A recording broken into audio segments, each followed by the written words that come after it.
I recently learned about a new initiative the Victorian state government, my state government, has announced as part of their widely criticised Respectful Relationships program.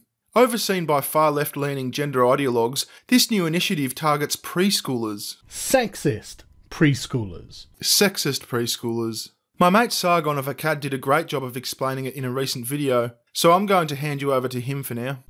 4-year-olds who exhibit sexist behaviour at preschool are the targets of the Victorian Government's, that's an area of Australia, crusade against family violence, with early childhood educators to be taught how to eradicate gendered norms and stereotypes from the classrooms.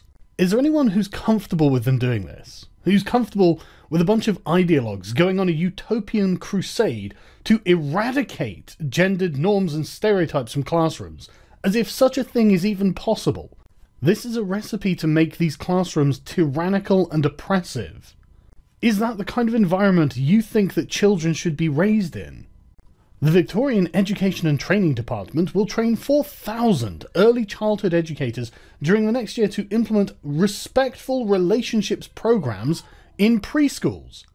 If you're in Victoria, do you want social justice warriors indoctrinating your children? If you don't, you have to write a letter of complaint to either the department or your local politicians. If you want to prevent this, that's what you have to do.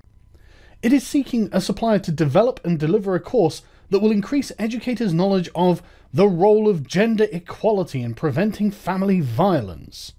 Oh, pure ideology then. I see.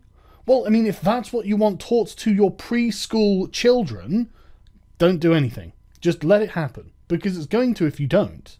According to a document released last week, research has shown that children become aware of gender expectations and try to fit within these gender norms by the time they're in preschool. Oh no! Oh no, whatever shall we do? Well, I mean, I would personally just let them act as they want to act, and they'll fit into society just fine. But we could instead indoctrinate them against their own natural instincts. Why? Because things might happen. That's why. As young children learn about gender, they may also begin to enact sexist values, beliefs and attitudes that may contribute to disrespect and gender inequality. Well, you know what? Fine. I will endure all the sexist values, beliefs and attitudes and the disrespect and gender equality that may come about because of it, because I don't want a bunch of psychotic progressive ideologues indoctrinating any children, especially not with the mandate of eradicating gender norms. It's ridiculous. I don't know how anyone can go along with this. Professional learning will increase the capacity of early childhood educators to understand and implement respectful relationships and gender equality into program delivery. It will build the capacity of educators to use reflective practice and to critically evaluate their work with children using anti-bias approaches, specifically targeting gender bias. I don't want you controlling people. I don't want you controlling how these kids act and live and think, because you're not complaining that these kids are doing something that's actually wrong. You're not complaining that they're breaking the rules, that they're hurting people. What you're complaining about is they act in a way that is not progressive, that it does not fall in line with this anti-gender ideology. And why would they? They're people. Most people don't.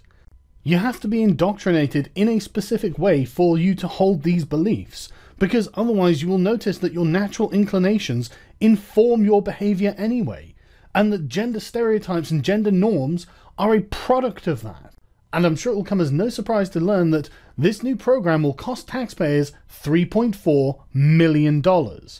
If you don't want your tax money going to this, you should write to your politicians. Seriously, if this pisses you off, just pause the video now, Google your local politician and spend 2 minutes writing an email saying, look, I've seen this gender theory targeting preschoolers in our state and I'm not happy with it.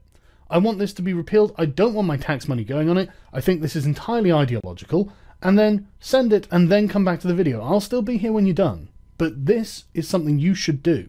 As an individual who is concerned about the state of your country, you need to at least make yourself heard. Because if you're not heard, they don't know that you're bothered. And if they don't know that you're bothered, they don't know that you exist. Here's who you shouldn't contact. The Minister for Families and Children, Jenny MacAskill, who defended the early childhood program, saying it would be appropriately designed. The early years are an important time to start helping children develop a secure sense of self and healthy, respectful relationships, and this will prevent family violence in the long run. And if we look at, say, the domestic violence rates between lesbian couples and gay couples, we find them highly elevated. If we look at the suicide rates of transgender and the cancer rates of transgender people, we find them highly elevated. It's almost like preventing family violence in the long term can be achieved through many methods, and this is not a good one. Thanks, mate, I appreciate it. Now, as a resident of Victoria, I plan on writing to my local MP and the Minister for Education, James Merlino, but I'd like to do it with a bit of clout behind me, and I'd like you to help give me that clout by signing a petition I've set up aimed at the Education Minister and the Premier of Victoria. That way, my one voice can hopefully represent thousands of voices, and have a much better chance of being heard and taken seriously. And if you're a Victorian like me, you should also be writing to your local MP. I've included a link to the Victorian Parliament's member search page in the petition description. Thanks for your support, and thanks again to Sargon. Cheerio.